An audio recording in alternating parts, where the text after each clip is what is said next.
Price the Lord. கர்த்தரும் இரட்சகருமாகிய இயேசு கிறிஸ்துவின் இனிய நாமத்தினாலே உங்களுக்கு அன்பின் வாழ்த்துக்களை தெரிவித்துக் கொள்கிறோம். கர்த்தர் தாமே உங்களை ஆசீர்வதிப்பாராக. அல்லேலூயா. யோசுவா புஸ்தகத்தில் நம்ம வாசிக்கும் போது 24ஆம் அதிகாரம் 15வது வசனம் பின்பகுதியை வாசிக்கும் போது, நானும் என் வீட்டாருமோ வென்றால் கர்த்தரையே சேவிப்போம் என்றான். அல்லேலூயா. கர்த்தரும் இரட்சகருமாகிய இயேசு கிறிஸ்துவின் இனிய நாமத்தினாலே நித்தியம் டிவி சேனலை பார்த்து கொண்டிருக்கிற உங்கள் யாவருக்கும் அன்பின் நல்வாழ்த்துக்களை குடும்பமாக நாங்கள் தெரிவித்துக் கொள்ளுகிறோம். கர்த்தர் உங்கள் ஒவ்வொருவரையும் ஆசீர்வதிப்பாராக.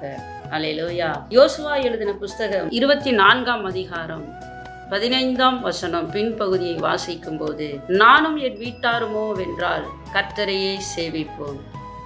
அல்லேலூயா. யோசுவா சொல்லுகிறார், நானும் என் வீட்டாருமோ வென்றால் கர்த்தரையே சேவிப்போம். மோசைக்கு பிறகு யோசுவா அந்த ஜனங்களை நடத்தி வருகிற 11 ராஜாக்களை யுத்தம் பண்ணுகிற ஒரு தளபதியாக இருந்தார். அல்லேலூயா. அப்படி இருந்தும் அவர் தேவனாகிய கர்த்தர் யோசுவாவை திடப்படுத்தின போது, நான் மோசையோடு இருந்தது போல உன்னோட கூட இருப்பேன் என்று சொல்லி சொன்னார். திடன்கொள், பயப்படாதேன்னு சொல்லி சொன்னாங்க ஏசப்பா. அந்த வார்த்தைக்கு கீழ்ப்படிந்து கடைசி வரையும் யோசுவா, நானும் என் வீட்டாருமோ வென்றால் கர்த்தரையே சேவிப்போம். இதை யாருக்கு சொல்லுகிறார் என்று பார்க்கும்போது ஒட்டுமொத்த இஸ்ரவேல் ஜனங்களுக்கு சொல்லுகிறார். ஏனென்று சொன்னால் அவர்கள் குந்தி நடக்கிறவர்களாக இருந்தார்கள். அடிக்கடி தேவனை முறுமுறுக்கிறவர்களாக இருந்தார்கள். அடிக்கடி தேவனை பரீட்சை பார்க்கிறவர்களாக இருந்தார்கள். அவர் தேவனே, ராஜாதி ராஜனே தேவன் என்று சொல்லி அவர் வைராக்கியமாக அந்த வாலிபனாக இருந்த காலத்தில் அவர் சொல்லுகிறதை நாம் பார்க்க முடிகிறது. அதனால தான் நாம் பார்க்கிறோம், நானும் என் வீட்டாருமோ வென்றால் கர்த்தரையே சேவிப்போம். அல்லேலூயா. ஆண்டவர் நம்மை ஆசீர்வதிப்பாராக. ஆமென். கர்த்தர் நல்லவர். அல்லேலூயா. யோசுவா ஒரு தலைவனாக இருந்தும் தன் குடும்பத்தை எப்படி அவன் கிறிஸ்துக்குள்ளாக காத்து கொண்டான் என்று சொல்லி பார்க்கிறோம். நீங்கள் பார்க்கும் பொழுது யோசுவா சொல்லுகிறதை பார்க்கிறோம், நானும் என் வீட்டாருமோ வென்றால் நாங்கள் கர்த்தரையே சேவிப்போம். நாங்கள் பாகால்களை சேவிப்பது அல்ல. எத்தனையோ எனக்கு பிஸியான நேரங்கள் அல்லது ஜனங்களை நடத்துகிற அப்படி ஒரு பொறுப்பு இருந்தாலும் யோசுவா சொல்லுகிறார், நானும் என் வீட்டாரும் ஒவ்வொரு நாளும் அதிகாலை வேளையில் ஜெபிப்போம், உபவாசம் பண்ணுவோம், குடும்ப ஜெபம் பண்ணுவோம், நாங்கள் கர்த்தருக்குள் நிலைத்திருப்போம் என்று சொல்லி இந்த நாட்களில் நான் வாசிக்கிறோம். இன்றைக்கு இருக்கிறதான தேவ பிள்ளைகள் யோசுவாவை போல நம்ம இருக்கிறோமா என்று சொல்லி பார்த்தால் சற்று குறைவாகவே இருக்கிறது. ஜெபம் பண்ணுவதற்கு நேரம் இல்லை என்கிறோம். தேவ சமூகத்துக்கு வருவதற்கு அன்றைக்கு தான் வேலை வைத்து விட்டார்கள் என்று சொல்லுகிறோம். அன்றைக்கு தான் ஒரு திருமண காரியங்கள், சில நிகழ்வுகள் நடக்கிறதாக சொல்லி தேவ சமூகத்துக்கு வருவது இல்லை. உபவாசம் இல்லை. தேவ பரிசுத்த ஆராதனை கூடுதல் இல்லை. ஒருவர் தேவ சமூகத்துக்கு வந்தால் 2 பேர் வீட்டில் இருக்கிறார்கள். அடுத்த வாரம் அந்த 2 பேரும் வருகிறார்கள். இவர்கள் வீட்டில் இருந்து வேலைகளை செய்து கொண்டிருக்கிறார்கள். தேவ ஜனங்கள் ஐடி கம்பெனியில் ஒர்க் பண்ணுறவங்க அன்னைக்கு லீவு இல்லைன்னு சொல்கிறாங்க. அரசாங்கத்தில் வேலை செய்கிறவங்க அன்னைக்கு லீவு இல்லைன்னு சொல்கிறாங்க. எதையாவது ஒரு ப்ரைவேட் கம்பெனியில் வேலை செய்கிறவங்க அன்னைக்கு லீவு இல்லைன்னு சொல்கிறாங்க. எதையாவது வண்டிக்கு பெட்ரோல் இல்லைன்னா வீட்டில் இருந்துடுறாங்க ஆராதனைக்கு வராமல். கையில் பணம் இல்லைன்னா காணிக்கை போடுவதற்கு பணம் இல்லை, பஸ்ஸுக்கு பணம் இல்லை என்று சொல்லி சாக்கு போக்கு சொல்கிறாங்க. ஏன்னா தலை வலிக்குது, கால் வலிக்குது, அதனால இன்னைக்கு தேவ சமூகத்துக்கு வரலன்னு சொல்கிறாங்க. ஆனால் யோசுவாவை நோக்கி பார்க்கும் பொழுது அவ்வளவு இஸ்ரவேல் ஜனங்களை நடத்தி கொண்டு வருகிறதான மிகப்பெரிய பொறுப்பு அவனுக்கு இருந்த போதிலும் அவனும் அவன் வீட்டாரும் கர்த்தரை சேவித்தார்கள். அல்லேலூயா. இங்கே அவர் வைராக்கியமாய் சொல்லுவதற்கு காரணம் என்ன என்று சொன்னால், அவர்களோடு கூட என்ன செய்கிறார்னா, எகிப்தின் தெய்வங்கள் அல்லது அடிமைத்தனத்தின் ஆவிகள் அவர்களை சூழ பாளையம் இறங்கி அல்லது அவர்களோடு கூட வருகிறது போல இருந்ததை யோசுவா உணர்ந்துதான் சொல்லுகிறார். அந்த மேல் வசனத்தை கூட 15வது வசனத்தை வாசிக்கும் போது, கர்த்தரை சேவிக்கிறது உங்கள் பார்வைக்கு ஆகாததாய் கண்டால் பின்ன யாரை சேவிப்பீர்கள்? அல்லேலூயா. இன்றைக்கு தேவனுடைய பிள்ளைகள் தேவன் அற்புதம் செய்தால் உடனே ஆலயத்திற்கு வருகிறார்கள். அல்லேலூயா. இல்லை என்று சொன்னால் அவர்கள் என்ன செய்கிறார்கள்? சற்று அதாவது டயத்தை தாழ்த்துகிறார்கள் அல்லது ஏதாவது ஒரு சாக்கு போக்கை சொல்லுகிறார்கள். ஆனால் இங்கே கடிந்து கொள்ளுகிறார். ஒட்டுமொத்த இஸ்ரவேல் ஜனங்களையும் கடிந்து கொள்ளுகிறார். அல்லேலூயா. கிறிஸ்துவுக்குள் பிரியமானவர்களே, தேவனாகிய கர்த்தர் பரலோகத்திற்கு ஆட்களை சேர்ப்பதற்காக அநேகர் வர வேண்டும் என்று சொல்லி அல்ல, எல்லா ஜனங்களும் ரட்சிக்கப்பட வேண்டும் என்று தேவனாகிய கர்த்தர் விரும்புகிறார். அதே வேளையில ஆண்டவராகிய இயேசு கிறிஸ்து ஒவ்வொரு அதாவது தேவனுடைய எகிப்திலிருந்து ஜனங்கள் புறப்பட்டு சென்றார்கள். அப்போ யார் சென்றார்? எத்தனையோ ஏறக்குறைய 6 லட்சம் பேர் ஒட்டுமொத்த சேர்த்து கணக்கிட்டு பார்க்கும்போது 25 லட்சம் ஜனங்கள் என்ன செய்கிறார்கள்? எகிப்திலிருந்து புறப்படுகிறார்கள். ஆனால் கானான் தேசத்தை சென்றடைந்தவர்கள் 2 பேர். ஒன்று ஜோசுவா, இன்னொன்று காலேப். அல்லேலூயா. அப்போ மீதி நபர்கள் எல்லாம் எங்கே? அவர்களெல்லாம் முறுமுறுத்தார்கள், தேவனை பரீட்சை பார்த்தார்கள், காடைகளை கேட்டார்கள். அடுத்து பார்த்தீங்கன்னா வணங்கா கழுத்துள்ள ஜனங்களைப் போல இருந்தது நிமித்தம்தான் என்ன செய்ய முடியவில்லை? கானான் தேசத்திற்குள் பிரவேசிக்க முடியவில்லை. அல்லேலூயா. ஒரு சபை எப்படி இருக்க வேண்டும், ஒரு குடும்பம் எப்படி இருக்க வேண்டும் என்பதை நாம் பின்வரும் பகுதிகளில் வாசித்து நாம் ஆண்டவருடைய ஆசீர்வாதத்தை சுதந்தரித்துக் கொள்வோம். அல்லேலூயா. ஆம், கர்த்தர் நல்லவர். வாசிப்போம். ஆதியாகம புஸ்தகம் 6ஆம் அதிகாரம் 9வது வசனம். நோவாவின் வம்ச வரலாறு. நோவாவின் காலத்தில் இருந்தவர்களுக்குள்ளே நீதிமானும் உத்தமனுமாயிருந்தான். நோவா தேவனோடு சஞ்சரித்துக் கொண்டிருந்தான். ஆமென். தேவ பிள்ளைகளே, தேவ ஜனங்களே, தேவ ஊழியர்களே, அந்த நாட்கள்ல வாழ்ந்ததான எத்தனையோ பரிசுத்தவான்கள், எத்தனையோ நீதிமான்கள் வாழ்ந்தார்கள். அதிலே நோவாவுக்கு மாத்திரம் கர்த்தருடைய கண்களில் கிருபை கிடைத்தது. காரணம் என்னவென்று சொல்லி பார்ப்போமானால், அதுல பின்வரும் வசனங்களை வாசிக்கும் பொழுது, நோவா தேவனோடு சஞ்சரித்துக் கொண்டிருந்தான். அப்ப அவ உத்தமன நீதிமானா இருக்கிறான். அந்த நாட்கள்ல ஜனங்கள் எத்தனையோ பேர் கிறிஸ்தவர்கள் அல்லது தேவனை நம்பியிருக்கிற ஜனங்கள் ஒருவேளை அன்றைக்கு இருந்திருந்தாலும், அந்த இருந்த ஜனங்கள் மத்தியிலே நோவா மாத்திரம் உத்தமனும் நீதிமானா இருந்து தேவனோடே சஞ்சரித்து கொண்டிருந்தான் என்று சொல்லி நாங்கள் பார்க்கிறோம். இன்றைக்கு இருக்கிற தேவ ஜனம் அப்படியே இருக்கிறோம். மற்றவர்கள் செய்கிற அந்த பாவங்களுக்கு நாமும் உடன்படுகிறோம். மற்றவர்களைப் போல, உலகத்தாரை போல ரட்சிக்கப்பட்டு எத்தனையோ ஆண்டுகள் ஆகியும் இன்னும் உலகத்தாரை போலவே இன்னும் ரட்சிக்கப்படாத ஜனங்களுக்குள்ளே இருக்கிறதான பழக்க வழக்கங்கள் இன்னும் தேவ ஜனங்களுக்குள்ளே, தேவ சபைக்குள்ளே இருக்கிறது. உத்தமனாய் இல்லை, நீதிமானாய் இல்லை. ஹல்லேலூயா.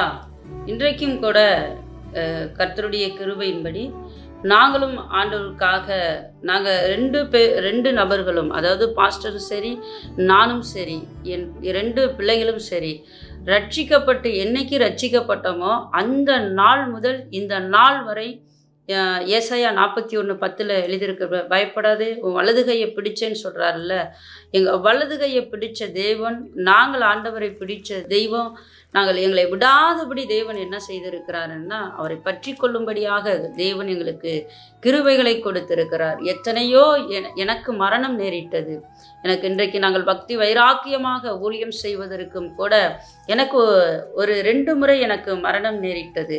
ஒரு முறை ஆப்ரேஷன், மிகப்பெரிய ஒரு ஆப்ரேஷன் நடந்தது. இன்னொரு முறை டெங்கு ஃபீவர் எனக்கு வந்தது. ரொம்ப அந்த பிளேட்லெட்ஸ் என்று சொல்லக்கூடிய அது கவுண்டிங், அது எனக்கு ரொம்ப வெள்ளையணுக்கள் எனக்கு ரொம்ப கம்மியாக இருந்தது. டெத்துக்கு நேராக நான் தள்ளப்பட்டு இருந்தேன். ஆனாலும் தேவனாகிய கர்த்தருடைய கரம் எங்கள் மேலே இருந்தது. சரி, இப்படியெல்லாம் வந்துருச்சு, நம்ம கர்த்தரை சேவிக்க வேண்டாம் என்று எங்கள் மனம் என்னவில்லை, சொல்லவில்லை. மாறாக இன்னும் எப்படி ஆண்டவருக்காக செயல்பட வேண்டும், இன்னும் எப்படி தீவிரமாக ஊழியங்களை செய்ய வேண்டும் என்று சொல்லி நாங்கள் இயேசுவுக்காக வைராக்கியம் கொண்டவர்களாக இன்றைக்கு குடும்பமாக நானும் என் வீட்டாருமோ வென்றால் கர்த்தரையே சேவிப்பது போல இன்றைக்கு சேவித்து கொண்டு வருகிறோம். எத்தனையோ கஷ்டங்கள் என்னோட வாழ்க்கையில் வந்து கொண்டிருக்கின்றது. நல்ல வாகனங்கள் இல்லை, நல்ல ஆடைகள் இல்லை, நல்ல ஆகாரம் இல்லை. ஆனாலும் நானும் மனைவி 2 பிள்ளைகளும் இணைந்து நோவா வாழ்ந்த நாட்களில் எப்படி உத்தமனாய், எவ்வளவு சன்மார்க்கனாய் அவன் வாழ்ந்தானோ அதை போல நாமும் வாழ வேண்டும் என்று சொல்லி எங்களுக்குள்ளே ஒரு வைராக்கியத்தை எடுத்துக்கொண்டு எதையும் எதிர்பார்க்காமல், ஒன்று இருந்தால் தான் நான் செய்வேன், இதை கொடுத்தால் தான் நான் தேவ சமூகத்துக்கு போவேன், ஊழியத்தை செய்வேன் என்று சொல்லி அல்ல, எந்த நிலைமையில் இருந்தாலும் எங்களை அழைத்த தேவனுக்கு உண்மையாக, உத்தமமாக, நீதிமானாக வாழ வேண்டும் என்று சொல்லி நாங்கள் வாழ்ந்து கொண்டிருக்கிறோம். அடுத்து வாசிப்போம், அப்போஸ்தலர் நடபடிகள் 3ஆம் அதிகாரம் 1 வாசிப்போம். ஜெப வேலையாகிய 9ஆம் மணி நேரத்திலே பேதுருவும் யோவானும் தேவ ஆலயத்துக்கு போனார்கள். ஆமென், ஆமென், அல்லேலூயா. இங்கே 9ஆம் மணி நேரத்தில் இயேசு கிறிஸ்துவோடு இருந்த 12 சீடர்களில் ஒருவன் யூதாஸ் காரியத்து விழுந்து போனவனாய் இருந்தான். அதற்கு பதிலாக தேவன் எடுத்துக்கொள்ளப்பட்ட பிறகு யோவானும் பேதுருவும் என்ன செய்கிறாங்கன்னா 9ஆம் மணி வேளையில் ஜெப வேலைக்கு இன்றைக்கு எடுத்துக்காட்டாக இருக்கிறார்கள். ஒட்டுமொத்த ஆண்களுக்கும் இன்னைக்கு ஆண்கள் பார்த்தீர்களானால் ஒரு சிலர் கரெக்டாக ஆலயம் திறப்பதற்கு முன்பதாக ஆவலோடு செல்லுகிறார்கள். ஆனால் அதாவது 90% ஆண்கள் பார்த்தீர்களானால் அந்த பாட்டு முடிஞ்சவனே, அந்த ஆராதனை முடிஞ்சவனே, அல்லது அந்த செய்தி வேலைக்கு தான் என்ன செய்வாங்க, போவார்கள். அல்லது சில ஆண்கள் இருக்கிறார்கள், அந்த ஆராதனையும் பாட்டையும் முடிச்சுட்டு செய்தி, இதெல்லாம் நம்ம கேட்ட செய்தி தானே, ஒன்று சொல்லி நம்ம அறிந்த செய்திகள் தானே அப்படி என்று சொல்லி அவர்கள் என்ன செய்தால் அதை விட்டு வரும். அல்லது அன்றைக்கு தான் முக்கியமான கல்யாணம் அல்லது வைபகங்களுக்கு என்ன செய்வார்கள், அவர்களை தங்களை பிரத்யேகப்படுத்தி கொண்டு போவார்கள். ஆனால் இங்கே பேதுருவும் யோவானும் பார்க்கும்போது ஜெப வேலையாகிய 9ஆம் மணி நேரத்தில் அவங்க ஆலயத்திற்கு செல்லுகிறதை நாம் பார்க்கிறோம். இன்றைக்கு கண்ணியமாக நாம் ஆண்டவரை நேரப்பட வேலையில் நாம் ஆண்டவரை தேட வேண்டும். ஆண்டவரை தேடும்போது அப்பொழுதுதான் நமக்கு என்ன செய்வார், அவர் காட்சி கொடுப்பார் அல்லது தென்படுவார். கர்த்தர் நல்லவர். முதலாவது தேவனோட ராஜ்யத்தின் நீதியும் தேடுங்கள் என்று சொல்லி எழுதப்பட்டிருக்கிறது. முதலாவது எழுந்த உடனே முழங்கால் படிட்டு அப்பாவோட முகத்தை தான் முதலாவது பார்க்கணும். ஏன் சொல்லி பார்ப்போமானால், இரவு படுத்தவர்கள் காலையில் எழுந்திருக்கவில்லை. கர்த்தர் நல்லவர். ஆமென். அப்படி பார்க்கும் பொழுது அந்த பேதுரு யோவானும் சீடர்களாக இருந்து கொஞ்சம் ஒரு அரை மணி நேரம் கழித்து போயிருக்கலாம். அப்படி அல்ல, ஆனால் அவர்கள் முன்மாதிரியாக இருக்க வேண்டும் என்று சொல்லி அந்த ஜெப வேலை 9 மணிக்கு ஆராதனை தொடங்குகிறது என்று சொல்லி பார்ப்போம். கரெக்டாக 9 மணிக்கு அவங்க உள்ளே போகிறாங்க. அவங்க ஒருவேளை முன்னாடி வந்திருக்கலாம், ஆனால் 9 மணிக்கு எப்படியாவது போக வேண்டும் என்று சொல்லி அவர்கள் தேவனுக்குள்ள வைராக்கியம் கொண்டு அவர்கள் செல்லுகிறதை பார்க்கிறோம். அதே போல நாமும் கட்டாயம் இந்த உலகத்தில் நீங்களும் நானும் 9 மணிக்கு ஆராதனை என்று சொல்லி பார்ப்போமானால் 8:30 மணிக்கு போக வேண்டும். 10 மணிக்கு ஆராதனை என்று சொல்லி பார்ப்போமானால் 9:30 மணிக்கு போக வேண்டும். 7 மணிக்கு ஆராதனைன்னு சொல்லி பார்ப்போமானால் 6:30 மணிக்கு போக வேண்டும். அந்த ஞாயிற்றுக்கிழமை தேவனுக்கு நாம் முக்கியத்துவமாக கருத வேண்டும். அன்றைக்கு நாம் மிகவும் விருப்பத்தோடு ஆசையோடு பாடல் பாட வேண்டும், செய்தி கேட்க வேண்டும் என்று சொல்லி ஆடி பாடி துதிக்க வேண்டும் என்று சொல்லி நாம் தீவிரமாய் ஓட வேண்டும். அப்படி ஓடும் பொழுதுதான் தேவன் நம்மை நிச்சயமாக ஆசீர்வதிப்பார். என்னுடைய வாழ்விலே 32 ஆண்டுகளிலும் ஒரு நாள் கூட லேட்டாக போனதே இல்லை. 9 மணிக்கு ஆராதனை 8:15, 8:30, 8:45 நாங்கள் போயிடுவோம். 10 மணிக்கு ஆராதனைனா 9:30 மணிக்கு போவோம். போய் அரை மணி நேரம் தேவ சமூகத்தில் காத்திருப்போம். வண்டி இருக்காது, சைக்கிளில் தான் போகணும். 3 கால் வண்டி தான் ஓடிக்கிட்டு போகணும். மனைவி சைக்கிளில் வச்சு மூத்த பையனை கொண்டுகிட்டு வருவாங்க. ஒரு நாள் கூட நாங்கள் போன சபையில் ஒருவேளை இந்த தாசர்கள் இதை பார்த்தால் அவர்கள் சொல்வார்கள், சாட்சி அவர்கள் தான். ஒரு நாளும் நாங்கள் பின்பாகவோ பின்னோக்கியோ பஸ் லேட்டாச்சு, வண்டி பஞ்சர் ஆயிடுச்சு, அது இல்லை இது இல்லைன்னு சொல்லி ஒரு நாள் நாங்கள் சொன்னதில்லை. அதிகாலை எழுந்து தேவனுடைய முகத்தை நல்லா பார்த்து ஜெபித்துட்டு நல்ல விருப்பத்தோடு கிளம்பி ட்ரெஸ்ஸு உடுத்தி விரைவாக ஓடுவோம். தேவ சமூகத்தில் போய் நான் ஆண்டோடைய முகத்தை பார்க்க வேண்டும் என்று சொல்லி நாங்கள் போவோம். ஆனால் ஒன்றுமே வாய்ப்பே இல்லாமல் இருக்கும்போது நாங்கள் அப்படி போனது உண்மை என்றால், அதனால தான் இன்றைக்கு கொண்டு வந்து இந்த டிவி நிகழ்ச்சியின் மத்தியில் தேவன் எங்களை பேச வைத்திருக்கிறார். நாங்களும் கூட விசுவாசிகளாக இருந்த பொழுதும் சரி, அந்த ரட்சிக்கப்பட்ட ஆரம்ப நாட்களிலும் கூட சரி, நாங்கள் ஆண்டவருக்காக தீவிரமாக நாங்கள் செயல்பட்டோம்.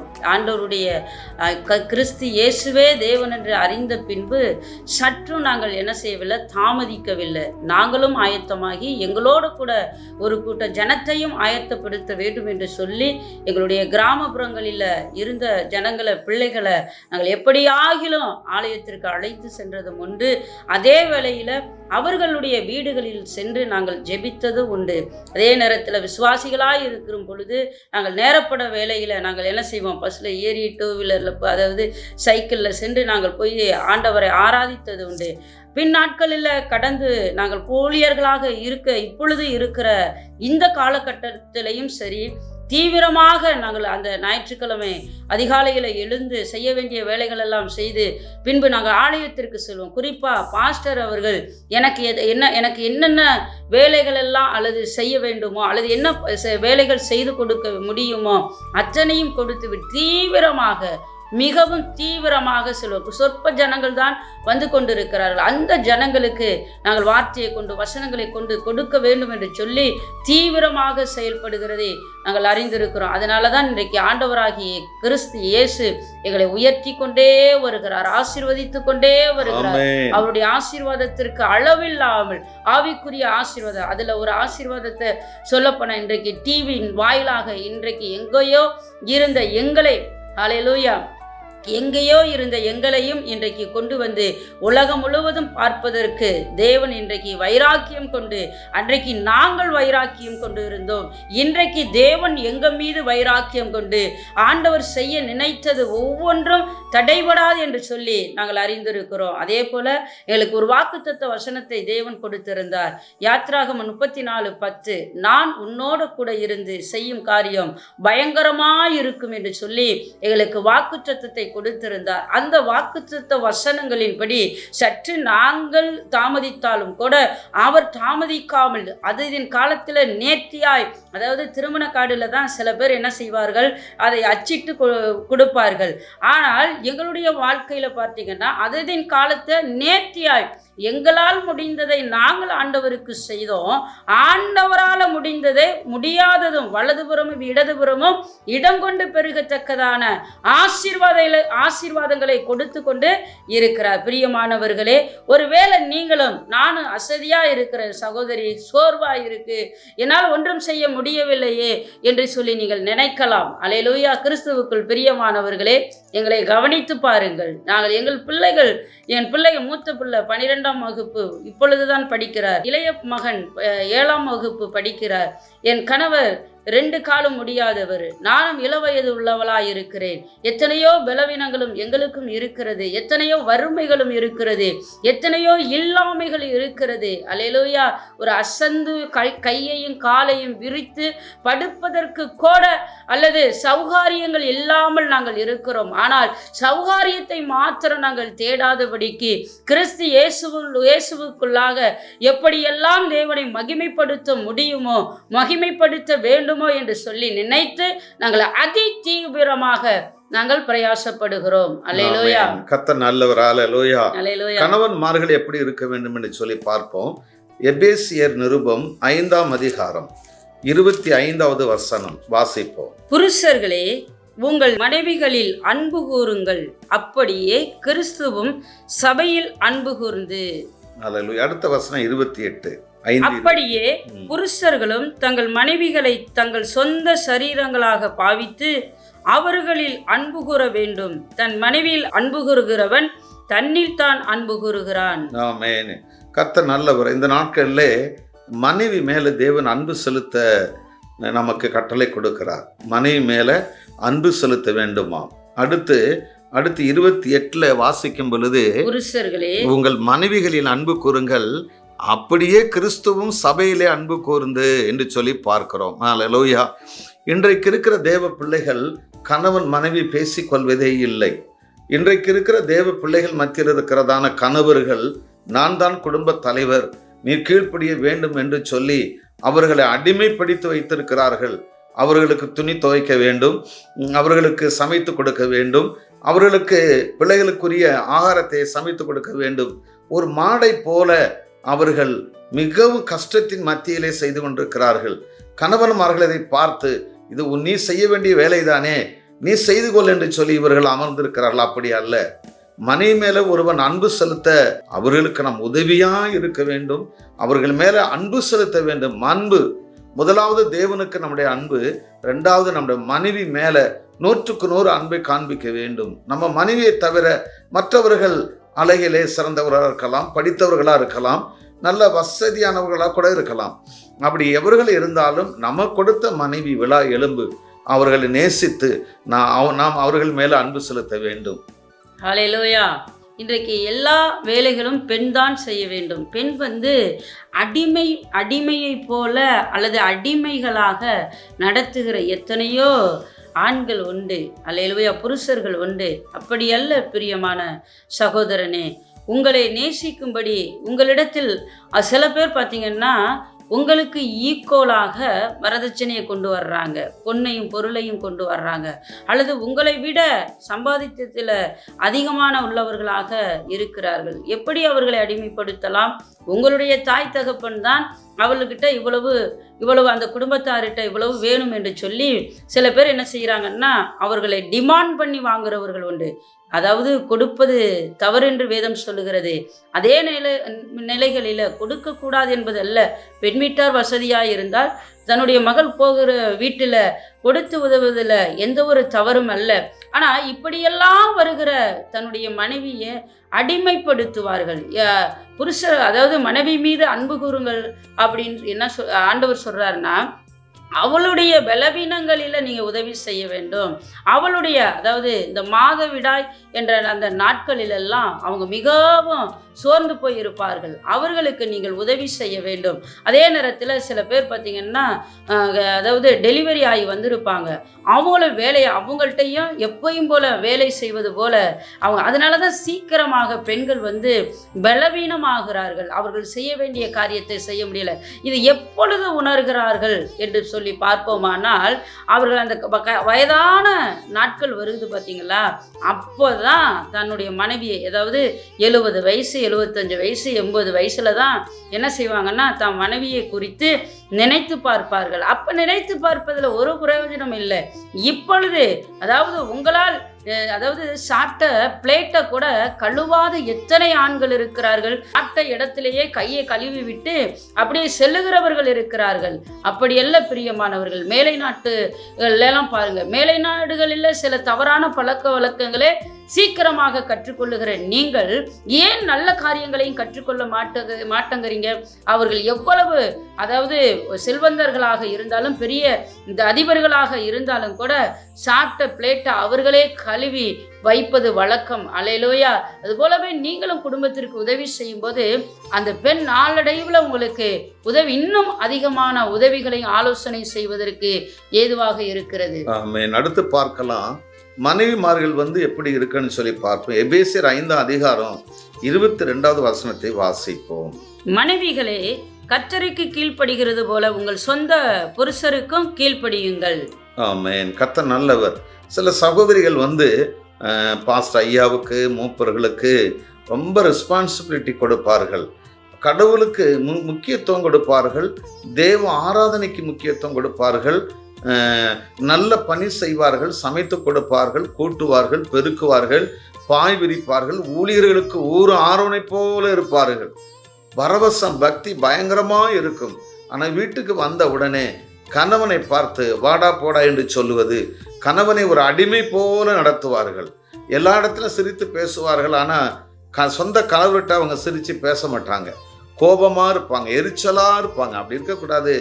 தேவ பிள்ளைகளே, நீங்கள் சந்தோஷமாக மகிழ்ச்சியாக கணவரோடு உட்கார்ந்து பேசி சாப்பிடும் பொழுது, அமர்ந்திருக்கும் பொழுது ஆண்டவரை குறித்து பேசி மகிழ்ந்து பிள்ளைகளையும் சேர்த்து கொண்டு அணைத்து கொண்டு அதில் கலிகூற வேண்டும். ஹல்லேலூயா. சில வேளைகளில் கூட மனைவிகள் என்ன செய்வார்கள்னா அவர்கள் அதிகமான சம்பளத்தை சம்பாதிக்கக்கூடிய திறன் வாய்ந்தவர்களாக இருப்பார்கள். அல்லது வசதியான வீடுகளிலிருந்து அவர்கள் வந்திருப்பார்கள். அதனால் சில கணவனையும் அடிமைப்படுத்துகிற மனைவிகள் உண்டு. அந்த நாட்கள் நம்ம பாட்டியோட காலகட்டத்தில எல்லாம், அதாவது தாத்தா பாட்டியை அடித்தாங்க. இந்த காலகட்டத்தில எல்லாம் பார்த்திங்கன்னா மனைவி புருஷனை அடிக்கிறாங்க. இன்றைக்கி காலகட்டங்கள் மாறி போய் விட்டது. அடிமைப்படுத்துகிறார். சில வீட்டில் பார்த்திங்கன்னா அந்த கணவர்மார்கள் வந்து பயந்த ஒரு சூழ்நிலைகள் இருக்கிறார்கள். ஏன்னா கௌரவமாக நம்ம அம்மா அப்பா வாழ்ந்துட்டாங்களே, நம்ம அம்மா அப்பா சொல்லி கொடுத்துருக்குறாங்களே, இப்போ இவள்கிட்ட ஏதாச்சும் பேசுனா அவள் சண்டை போட்டுட்டு ரெடியாக டிவோர்ஸ் கொடுக்க கூட தயாராக இருக்கிறா அப்படின்னு நினச்சி சில ஆண்கள் சொல்ல வேண்டிய காரியங்களை கூட சொல்ல முடியாமல் அடக்கி, அதாவது அழுகிற எத்தனையோ ஆண்களும் உண்டு. பிரியமான சகோதரிகளே, உங்கள் சொந்த புருஷருக்கு என்ன செய்யுங்க, கீழ்ப்படிந்துருங்க. இன்னைக்கு சில பேர் பார்த்திங்கன்னா மற்ற இடங்களில் போய் நல்லா சிரித்து, அதாவது குறிப்பாக அந்த வேலை செய்கிற இடத்துல மற்ற இடங்களெல்லாம் நல்லா சிரித்து சந்தோஷமாக மகிழ்ச்சியாக பேசுவாங்க. ஆனால் கணவனிடத்தில் வந்தால் மாத்திரம் ஏதாவது ஒன்று சாக்கு போக்கை சொல்லுவார்கள். பணங்களை வீணாக இன்னைக்கு செலவழிக்கிறவர்கள் உண்டு. எத்தனையோ வீணான காரியம். நல்ல காரியத்துக்கு செலவு செய்யுங்க, அது நல்லது, அது சந்தோஷம், உங்களை சந்தோஷப்படுத்தும். தேவநாமம் மகிமைப்படுமா, என் கணவர் சந்தோஷப்படுவாரா என்று சற்று நீங்கள் நினச்சி நீங்கள் செலவு செய்யும்போது அந்த கணவர் சம்பாதிக்கிற பணத்தை உங்கள்கிட்ட கொண்டு வந்து கொடுத்து, நீ கணக்கு வழக்கு பார்த்துக்க, வரவு செலவு நீயே பார்த்துக்கொள்ளு என்று சொல்லி உங்களிடத்தில் கொடுப்பார்கள். ஆமேன், ஆமேன். பிள்ளைகளை குறித்து நாம் பார்ப்போம். எபேசியர் 6ஆம் அதிகாரம் 1வது வசனம். பிள்ளைகளே, உங்கள் பெற்றோருக்கு கர்த்தருக்குள் கீழ்ப்படியுங்கள், இது நியாயம். கர்த்தர் நல்லவர். ஆமேன். அப்போ பெற்றாருக்கு நம்ம கீழ்ப்படியணும். இன்றைக்கு இருக்கிற ஊழியர் பிள்ளைகள், இன்றைக்கு இருக்கிற விசுவாச பிள்ளைகள், நாங்கள் எல்லாரையும் சொல்லவில்லை, ஒரு சிலரை பார்க்கும் பொழுது தாய் தகப்பன்மார்களுக்கு கீழ்ப்படுகிறது இல்லை.